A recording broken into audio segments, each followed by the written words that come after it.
Bonjour tout le monde. Bienvenue dans la partie 2 du QCM de santé publique. Consacrée à l'épidémiologie, la surveillance épidémiologique, les rôles de l'OMS et d'autres sujets.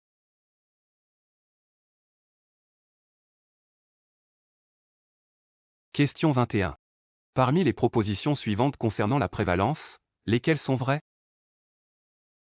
A. Se définit par le nombre de malades divisé par la population à risque à un instant T. B. Se définit par le nombre de nouveaux cas divisé par la population générale. C. Se définit par le nombre de cas observés à instant T, divisé par la population à risque à un instant T. D. S'exprime en pourcent ou en chiffres de 0 à 1. E. Désigne les cas récents et anciens qui sont confondus. Réponse. Concernant la prévalence, les propositions vraies sont C. Se définit par le nombre de cas observés à un instant T, divisé par la population à risque à un instant T.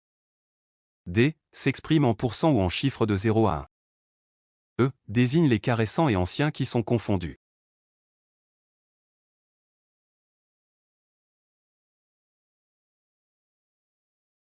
Question 22. Dans les enquêtes analytiques rétrospectives. A. Les sujets de l'étude sont inclus avant qu'ils ne développent la maladie. B. Les sujets de l'étude sont inclus après que le diagnostic ait été posé. C. L'étude porte sur des cohortes. D. On recherche à recueillir des informations pour des patients qui ont pu être exposés à des facteurs de risque. E. L'étude porte sur des cas témoins.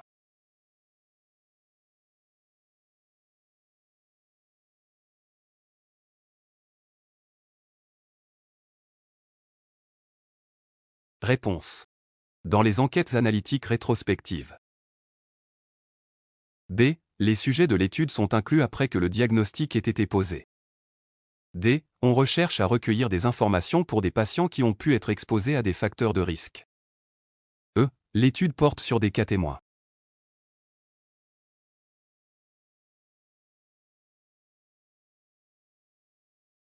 Question 23.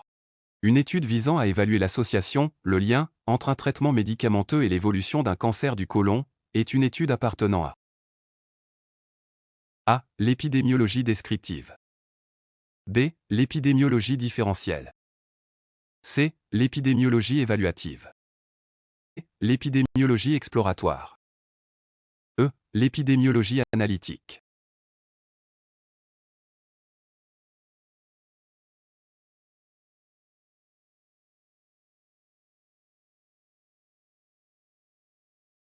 Réponse.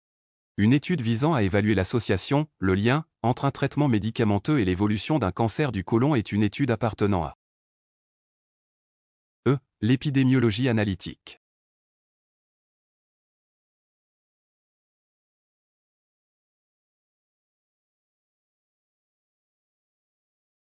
Question 24.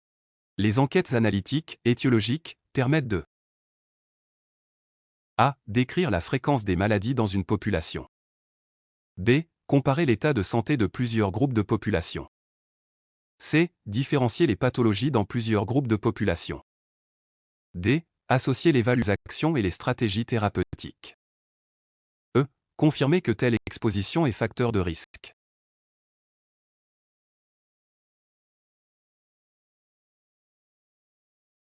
Réponse. Les enquêtes analytiques, étiologiques, permettent de B. Comparer l'état de santé de plusieurs groupes de population. E. Confirmer que telle exposition est facteur de risque. Question 25. Une enquête épidémiologique longitudinale permet A. Le suivi dans le temps d'une population présentant des caractéristiques communes.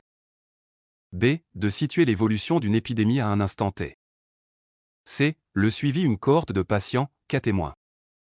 D. D'évaluer l'impact des actions de santé mises en œuvre. E. D'évaluer l'incidence.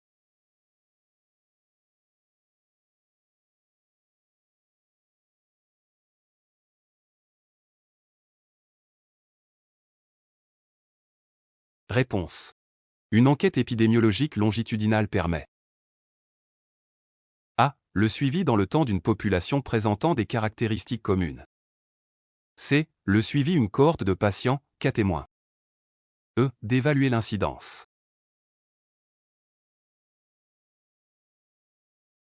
Question 26. L'épidémiologie descriptive permet A. De mesurer l'état de santé. B. D'expliquer l'état de santé. C. D'évaluer les actions de soins.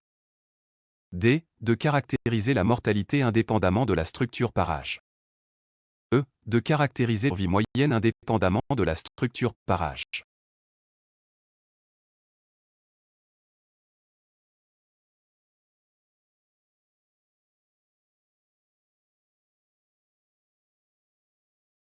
Réponse. L'épidémiologie descriptive permet A. De mesurer l'état de santé. La réponse B. Expliquer l'état de santé, relève de l'épidémiologie analytique.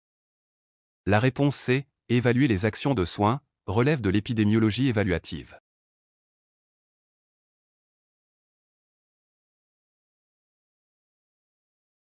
Question 27. Parmi les champs d'action suivants, lequel ne concerne pas les domaines abordés en épidémiologie descriptive? A. L'étude de la distribution d'une maladie dans une population. B. L'étude de la variation géographique des taux de prévalence d'une maladie. C. L'étude de la variation temporelle des taux de mortalité d'une maladie. D. L'étude de l'efficacité d'un nouveau médicament. E. L'étude des taux de mortalité spécifiques en fonction de l'âge.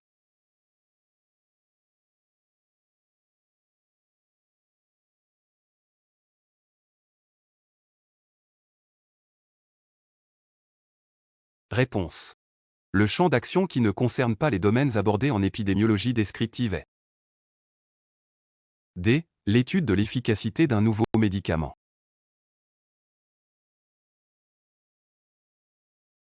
Question 28. La surveillance épidémiologique se définit par A. La collecte systématique et continue de données. B. La mise en œuvre d'actions concrètes sur le terrain. C. L'analyse et l'interprétation de données sanitaires nécessaires à la pratique de la santé publique. D. La diffusion des informations à ceux qui en ont besoin. E. L'évaluation des actions de santé publique.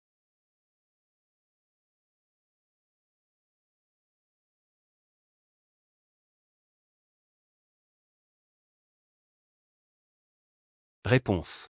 La surveillance épidémiologique se définit par A. La collecte systématique et continue de données. C. L'analyse et l'interprétation de données sanitaires nécessaires à la pratique de la santé publique. D. La diffusion rapide des informations à ceux qui en ont besoin.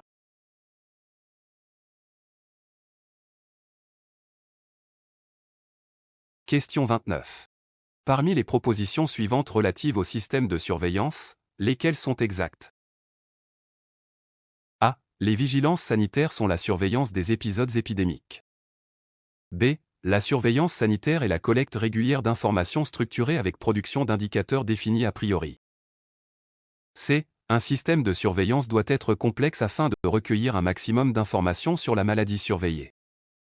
D. L'unique objectif de la surveillance sanitaire est de détecter des épidémies. E. Les maladies à déclaration obligatoire font partie des systèmes de surveillance.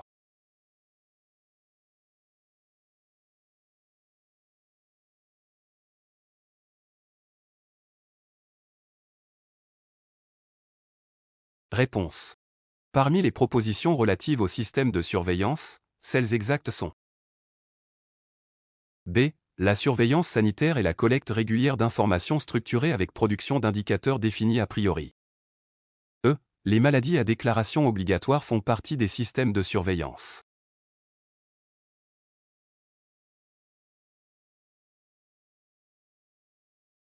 Question 30. La surveillance des maladies infectieuses permet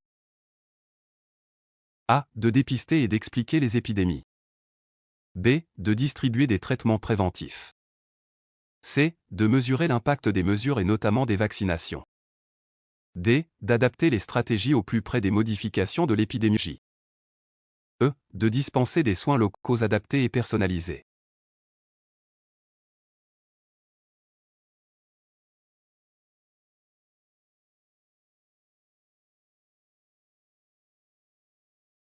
Réponse. La surveillance des maladies infectieuses permet A. De dépister et d'expliquer les épidémies. C. De mesurer l'impact des mesures et notamment des vaccinations. D. D'adapter les stratégies au plus près des modifications de l'épidémiologie.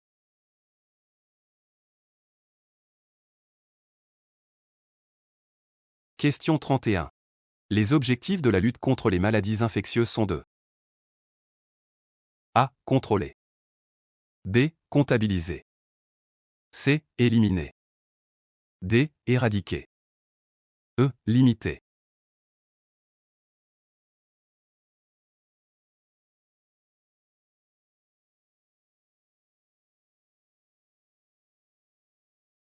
Réponse.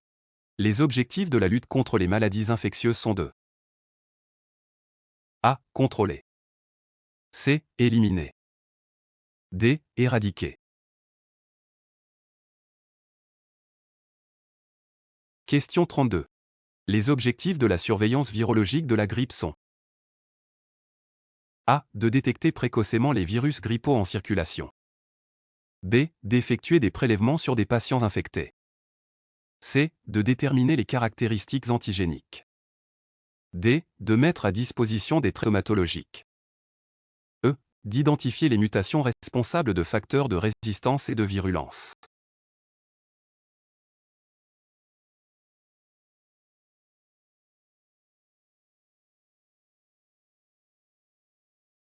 Réponse. Les objectifs de la surveillance virologique de la grippe sont A. De détecter précocement les virus grippaux en circulation. C. De déterminer les caractéristiques antigéniques. E. D'identifier les mutations responsables de facteurs de résistance et de virulence.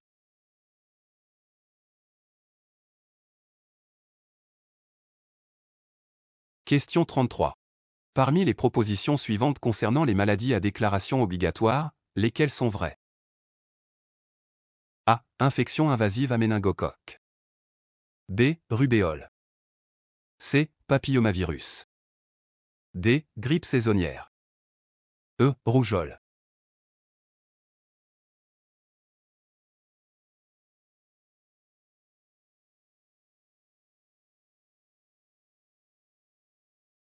Réponse. Parmi les propositions suivantes concernant les maladies à déclaration obligatoire, lesquelles sont vraies? A. Infection invasive à méningocoque. B. Rubéole. E. Rougeole. Question 34. Quels sont les critères habituellement utilisés pour définir les priorités de santé publique? A. L'existence d'une ou plusieurs solutions acceptables. B. La gravité. C. La médiatisation. D. La saisonnalité. E. La fréquence.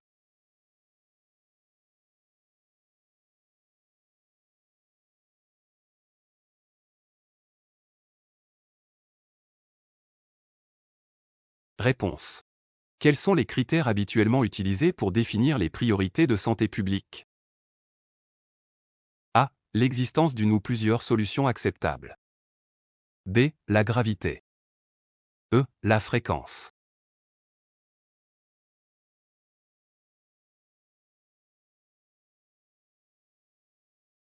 Question 35. Une maladie devient une priorité de santé publique aux conditions suivantes. A. La prévalence en est élevée dans la population. B. La maladie est curable ou évitable par la prévention. C. Le traitement de la maladie est inexistant. D. Le traitement curatif et la prévention ont un coût faible. E.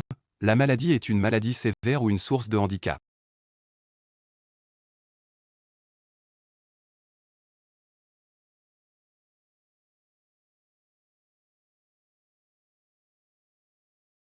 Réponse. Une maladie devient une priorité de santé publique aux conditions suivantes. A. La prévalence en est élevée dans la population. B. La maladie est curable ou évitable par la prévention. E. La maladie est une maladie sévère ou une source de handicap.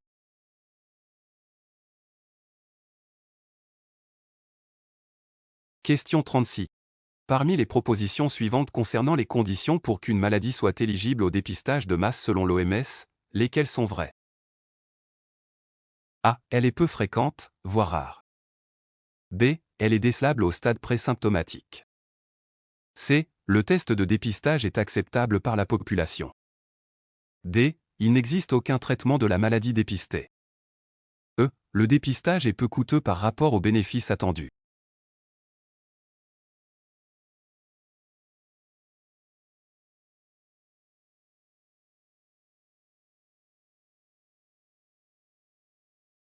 Réponse. Parmi les propositions suivantes concernant les conditions pour qu'une maladie soit éligible au dépistage de masse selon l'OMS, lesquelles sont vraies? B. Elle est décelable au stade présymptomatique. C. Le test de dépistage est acceptable par la population. E. Le dépistage est peu coûteux par rapport aux bénéfices attendus.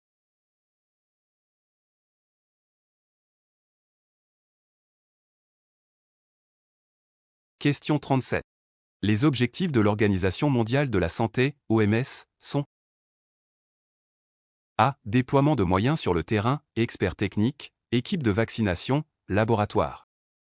B. Établissement d'un calendrier vaccinal, maladie à déclaration obligatoire. C. Soutien aux santé locaux, matériel et fournitures. D. Aide à la détection et surveillance, réduction du délai entre identification et hospitalisation de 4 à 2 jours. E. Déploiement de la veille sanitaire à l'ensemble des pays membres, réseau Sentinelle.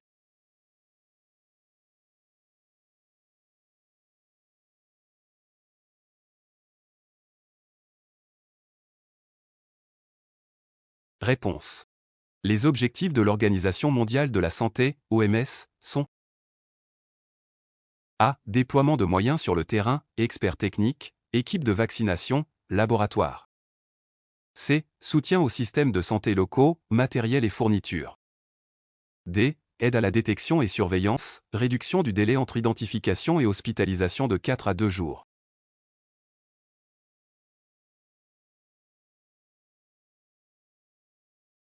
Question 38. Parmi les propositions suivantes concernant l'Organisation mondiale de la santé, lesquelles sont exactes? A. Sa création remonte à la fin de la Première Guerre mondiale, en réponse à l'épidémie de grippe espagnole. B. Elle impose aux différents pays membres l'organisation territoriale de la santé. C. Elle est financée majoritairement par des contributions volontaires. D. Son pouvoir d'action repose sur le règlement sanitaire international. E. Son rôle de surveillance est essentiel dans la gestion des épidémies.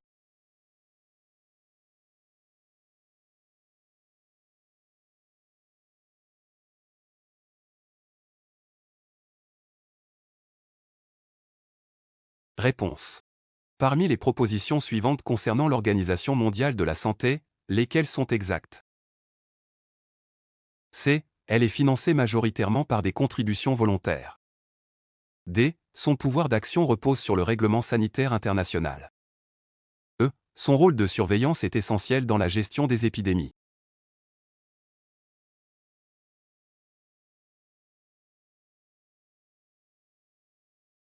Question 39. Dans le cadre de la gestion d'une épidémie, quelles sont les propositions exactes concernant les rôles de l'Organisation mondiale de la santé, OMS? A. Son action peut être entravée sur le terrain et son pouvoir limité par le principe de souveraineté des États. B. Son rôle est exclusivement dans la surveillance et la publication épidémiologique. C. Si dans le contexte de l'urgence, un vaccin doit être utilisé avant que les preuves de son innocuité chez l'homme n'aient été démontrées, l'OMS assume la responsabilité des effets secondaires éventuels.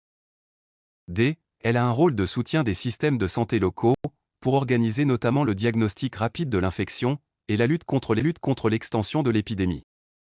E. Elle dispose de moyens pour accélérer les efforts de recherche.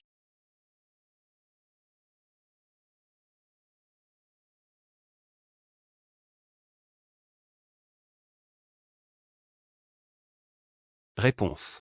Dans le cadre de la gestion d'une épidémie, quelles sont les propositions exactes concernant les rôles de l'Organisation mondiale de la santé?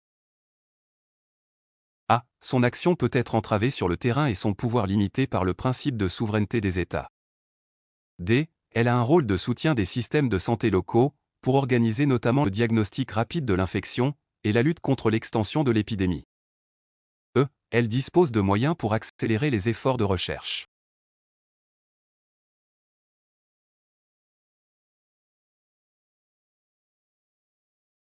Question 40.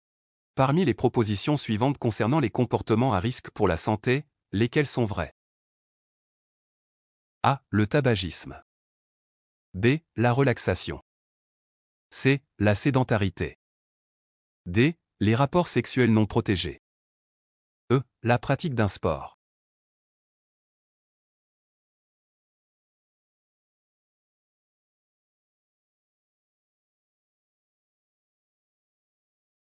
Réponse. Parmi les propositions suivantes concernant les comportements à risque pour la santé, lesquelles sont vraies? A. Le tabagisme. C. La sédentarité. D. Les rapports sexuels non protégés.